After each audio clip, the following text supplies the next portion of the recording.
Hello guys, आज हम करने जा रहे हैं जीएसटी का यूनिट 4 का एक चैप्टर, और वो भी खाली 15 से 20 मिनट के अंदर अंदर, और इतने अच्छे से कि एक बार आप इस वीडियो को देख लियो, उसके बाद आपको ये चैप्टर खोलने की ज़रूरत नहीं है। आप लोग इसका पूरा थ्योरी पार्ट आराम से लिख लेंगे।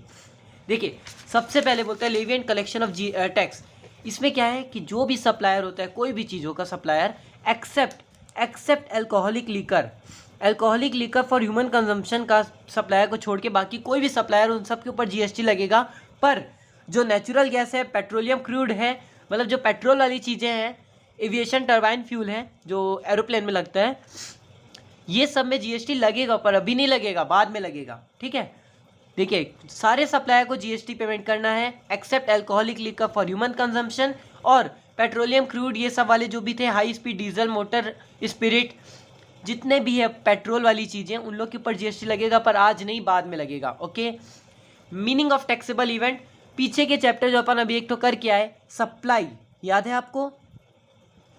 ये वहाँ यहाँ पे वो पूरा लिखना है। देखिए यहाँ पे पूरा the term supply, taxable event मतलब क्या होता है, सप्लाई। ठीक है, सप्लाई का मतलब क्या होता है, जो मैं आपको बताया था, सेल, बार्टर, एक्सचेंज, ठीक है, लाइसेंस, रेंटल, लीज, डिस्पोजल, सब बताया मैं। Made for a consideration by a person in the course of furtherance of business. फिर याद करिए, मैं बोला था इंपोर्टेशन ऑफ सर्विस, भले बिजनेस हो नहीं हो, कंसिडरेशन होना चाहिए। और एक तो जो शेड्यूल नंबर 1 था, शेड्यूल नंबर 1, उसमें क्या था कि भले आपका बिजनेस हो पर कंसिडरेशन ना हो तो भी अपन मान लेंगे कि सप्लाई है। वो यहाँ पे लिखा है, देखिए, इवन अंडरटेकन विदाउट कंसिडरेशन। याद आया? ये पूरा यहाँ पे सप्लाई वाला चैप्टर लिखना है। ठीक है, उसके बाद यहाँ पे एक बार और लिख दीजिएगा, टैक्सेबल इवेंट मतलब क्या होता है, सप्लाई होता है। ओके, अब सप्लाई ऑफ गुड्स और services of both is taxable event in GST. देखिए, वापस वही चीज़ लिखा है, इसी को बढ़ा चढ़ा के लिखना है, बार बार एक ही एक पॉइंट को लिखना है आपको। सप्लाई की पूरी डेफिनेशन लिख दीजिए, सप्लाई क्या होता है, सप्लाई के बारे में पूरी डिटेल लिख दीजिए। ओके, फिर क्या लिखा है, सप्लाई ऑफ गुड्स और services of both is taxable event in GST. मतलब अगर सप्लाई नहीं हो रही है, मतलब जीएसटी नहीं लगेगा। टैक्सेबल इवेंट क्या है, सप्लाई है। अगर टैक्सेबल इवेंट सप्लाई है, मतलब अगर सप्लाई ही नहीं हो रहा है तो कुछ टैक्सेबल इवेंट ही नहीं हो रहा, मतलब जीएसटी लगेगा ही नहीं। ओके, अब देखिए, चार्जिंग सेक्शन की बात करें, चार्जिंग सेक्शन 9 है, जिसमें अपने को रेट्स पता चलते जीएसटी के।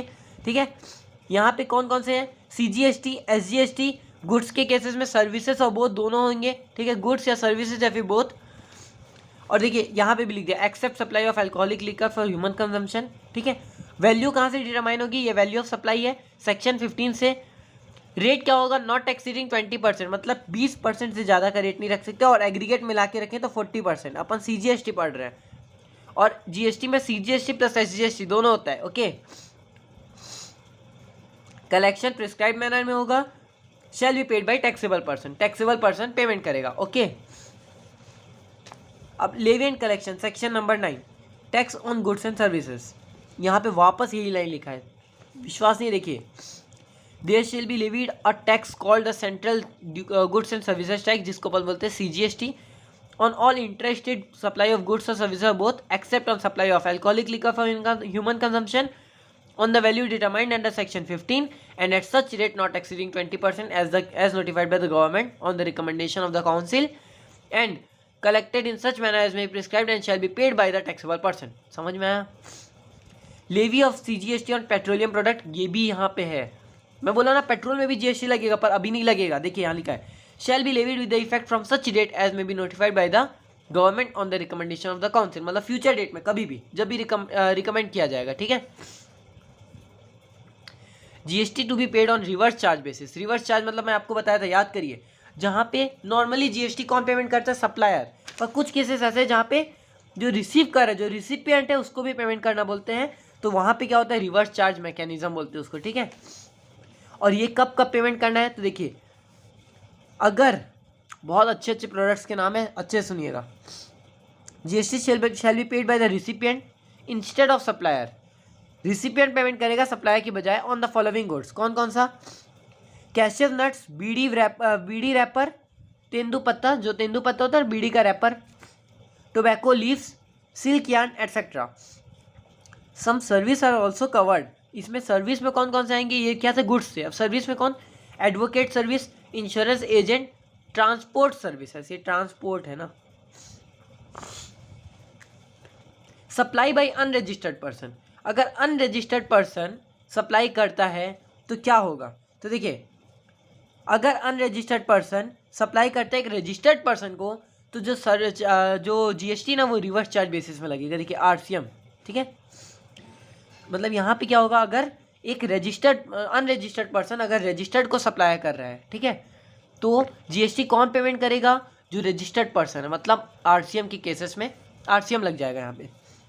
अब देखिए ईसीओ मतलब ई कॉमर्स ऑपरेटर मतलब जैसे ओला बुक करते हैं ना अपन, ये उनकी बात कर रहे हैं, ठीक है, जो अपने को एक इलेक्ट्रॉनिक प्लेटफॉर्म देते हैं। ओके, यहाँ पे भी आरसीएम के बेसिस में लगेगा, ठीक है। इस सप्लायर्स, ठीक है।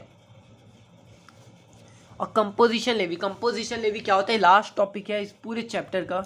कंपोजिशन लेवी मतलब एक बहुत सिंपल लैंग्वेज में बताता हूँ। एक होते हैं बड़े बिजनेसमैन, एक होते हैं छोटे बिजनेसमैन। बड़े बिजनेसमैन को रजिस्ट्रेशन लेना पड़ता है, छोटे वालों को नहीं लेना पड़ता है, ठीक है, उन लोगों का मन। एक होते हैं मिडिल, मतलब देखिए एक होते हैं पुअर क्लास फैमिली, एक होते हैं मिडिल क्लास, और एक तो होते हैं रिच, ठीक है। तो अपन बात करें मिडिल क्लास वालों की, ठीक है। तो ये मिडिल क्लास वालों के लिए होता है जिन लोग की एक लिमिट में रहता है, तो जो टर्नओवर रहता है ना वो एक लिमिट में रहता है। तो उन लोग बोलते हैं कि जो हम आपका जो रेट है जीएसटी का, हम उस रेट में जीएसटी नहीं पेमेंट करके कम रेट में दीजिए, मतलब हमको एक छोटा रेट दीजिए, कम रेट दीजिए, तब हम उससे जीएसटी पेमेंट कर सकें। समझ में आया आपको। मतलब ये जो कंपोजिशन लेवी के अंदर आते हैं ना, तो समझ लीजिए अगर जीएसटी वहाँ पे 28% लग रहा है, तो इन लोग को 6% के हिसाब से देना है। एग्जाम्पल लिया, ओके, जरूरी नहीं है, सब जगह अलग अलग है। 6% के हिसाब से, मतलब एक कम लेवल का, ठीक है। जिन लोग का टर्नओवर एक प्रिस्क्राइब लिमिट से एक्सीड नहीं होता, ठीक है। Supplier of this category are small and medium range tax payer, मतलब स्मॉल मतलब मिडिल क्लास वाले, ठीक है। Under GST simple tax paying scheme known as composition levy is provided for such medium tax payers, ठीक है। GST requires heavy compliances cost, और compliances cost भी आते हैं, जैसे जीएसटी रिटर्न भरो, ये रिटर्न भरो, वो रिटर्न भरो, यहाँ पे जाओ वहाँ पे जाओ। इन लोग के लिए सब कुछ नहीं रहता, इन लोग के पास एक दो चीज़ कर दो, खत्म बात, ठीक है। और उन लोग के पास इतना नॉलेज भी नहीं रहता है स्मॉल टैक्स पेयर्स के पास कि उन लोग इतना मतलब इतना कुछ कर सके। और इतना जब देखो भाई, जीएसटी रिटर्न भरवाओगे तो सीए आपसे पैसा तो लेगा, या जो जिनसे भी भरवा रहे हो वो पैसा तो लेगा ना, फीस बोलेगा भैया हमको फीस दे दीजिए। तो ये उन लोग कंपोजिशन लेवी में ये सब नहीं होगा, उन लोग को ये सब जीएसटी रिटर्न ये सब भरना ही नहीं है। उन लोग को मतलब ज़्यादा नहीं भरना है, भरना तो पड़ेगा इन लोग को भी, भाई इन लोग जीएसटी पेमेंट कर रहे हैं, ठीक है। अब देखिए प्रिस्क्राइब लिमिट क्या थी टर्नओवर की, तो 1.5 करोड़ रुपए, याद रखिएगा 1.5 करोड़ रुपए। किन लोग के लिए 1.5 करोड़, सप्लायर ऑफ गुड्स के लिए, और सर्विस वालों के लिए कितना है, 50 लाख रुपए, याद रखिएगा। गुड्स वालों के लिए 1.5 करोड़, सर्विस वालों के लिए 50 लाख रुपए, ठीक है। Under this scheme a tax payer shall pay a percentage of his turnover in a state during the year without the benefit of ITC. अच्छा भाई, अब आप जब स्मॉल टैक्स पेयर हम आपको इतनी फैसिलिटी दे रहे हैं, तो आपसे जो बाकी वालों से जो फैसिलिटी दे रहे थे उन लोग से कुछ कुछ आपसे फैसिलिटी छीन लेंगे। जैसे बाकी लोगों को आईटीसी मिलता है, इनपुट टैक्स क्रेडिट, मतलब जितना उन लोग टैक्स पेमेंट कर चुके हैं उन लोग को उतना पैसा वापस मिल जाता है, पर इन लोग को नहीं मिलेगा, ठीक है। इन लोग का ये है कि आपने टैक्स पेमेंट किया ना, अब आपको वो पैसा वापस नहीं मिलेगा, आप आगे बढ़ाएंगे तो आपको आईटीसी नहीं मिलेगा, ठीक है। और इन लोग के लिए कितना रुपए का जो रेट है वो कितना है, देखिए इन लोग को ना टर्नओवर के बेसिस में पेमेंट करना पड़ता है। मतलब इन लोग का ऐसा नहीं है कि आप एक गुड्स बेच रहे हो तो उसमें इतना परसेंट दीजिए, इन लोग का ऐसा नहीं है। इन लोग को टोटल मिला के पूरे साल भर का इतना टर्नओवर है आपका, समझ लीजिए 1.5 करोड़ है, इसका एक फिक्स्ड परसेंटेज निकाल के आप पेमेंट कर दीजिए, ठीक है। तो देखिए अब यहाँ पे क्या क्या रेट है। एक तो है 1% for supplier of goods as trade और डिस्ट्रीब्यूटर।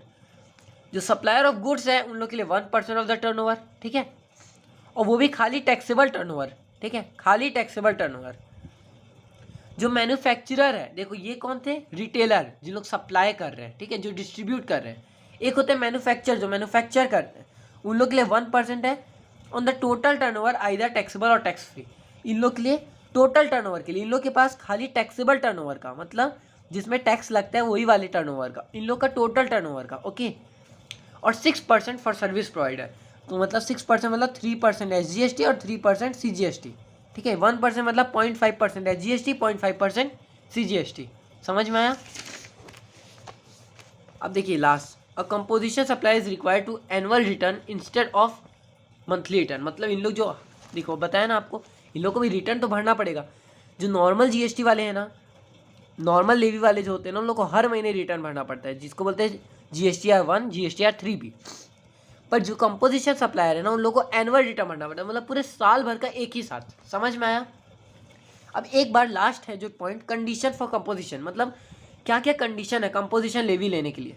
तो देखिए, पहला तो जो मैं आपको बताया 1.5 करोड़ से तक होना चाहिए आपकी टर्नओवर, ठीक है, 1.5 करोड़ से ज़्यादा नहीं होनी चाहिए। दूसरा, इन लोग इनवॉइस इशू नहीं करेंगे, इन लोग बिल ऑफ सप्लाई इशू करेंगे, टैक्स इनवॉइस इन लोग इशू नहीं करेंगे, ठीक है। इन लोग टैक्स इनवॉइस इशू नहीं करेंगे। टैक्स इनवॉइस मतलब क्या होता है कि ऐसे इनवॉइस जिसमें अपन GST चार्ज करके सामने वाले से वसूलते हैं, इन लोग वो इशू नहीं कर सकते। इन लोग को बिल ऑफ सप्लाई इशू करना पड़ेगा, ठीक है। इन लोगों को ITC नहीं मिलेगा, ठीक है, इनपुट टैक्स रिबेट नहीं मिलेगा, ठीक है। जब इन लोग परचेस करेंगे ना, तो जिन लोग से परचेस करें, इन लोग का जो सप्लायर है वो जितना GST पेमेंट करके रखा है, इसको उतने रुपए का, उतने GST का कोई भी ITC नहीं मिलेगा, ठीक है। और एक लास्ट क्या है, composition option should be inform before the starting financial year और at the time of registration. आप अगर कंपोजिशन में जाना चाहते हैं तो पहला, या तो जब आप रजिस्ट्रेशन करा रहे तब ले लीजिए कंपोजिशन, या फिर हर फाइनेंशियल ईयर के स्टार्ट में, मतलब 1 अप्रैल, उस टाइम पे आप इन्फॉर्म कर दीजिए, ठीक है। किसको इन्फॉर्म करेंगे? GST काउंसिल को, ठीक है। समझ में आया? जो ऑफिशियल ऑफिसर होते हैं ना, उसको आप इन्फॉर्म कर दीजिए कि अब हमको कंपोजिशन में जाना है, हम सारे कंडीशन को फुलफिल कर रहे हैं, ठीक है। मैं आपको बोला था 15 से 20 मिनट में जाएगी, पढ़िए तो 12 मिनट में ख़त्म हो गई वीडियो, ठीक है। Thank you so much for watching my video. जितना ज़्यादा हो सके उतना ज़्यादा शेयर करिए मेरी वीडियो को। Thank you so much guys.